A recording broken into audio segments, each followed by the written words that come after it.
নিরামিষের দিনে খাওয়ার মতো পটলের খুব সুস্বাদু একটা রেসিপি আজকে আমি তোমাদের সাথে শেয়ার করতে চলেছি, যেটা তৈরি হয়ে যাবে একদম ঝটপট, যার নাম তেল পটল। প্রথমেই আমি পটলগুলোকে কেটে ধুয়ে রেখেছি, তারপর সর্ষের তেলের মধ্যে সামান্য নুন দিয়ে পটলগুলোকে ভেজে নিয়েছি।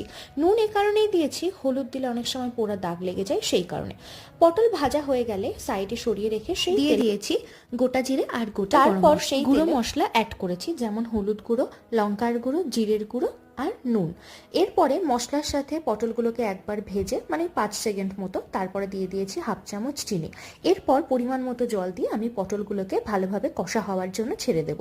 আর এই রান্নাটা একটু মশলা কষে গিয়ে তেল ছেড়ে দিলে তারপরে দিয়ে দিয়েছি গরম মশলার গুঁড়ো আর ঘি। ঘিটা অপশনাল, কিন্তু দিলে টেস্ট কিন্তু বহুগুণ বেড়ে যাবে। এরপরে তৈরি হয়ে যাবে আমাদের তেল পটল। একবার অবশ্যই রান্না করে দেখো, দারুণ খেতে লাগে।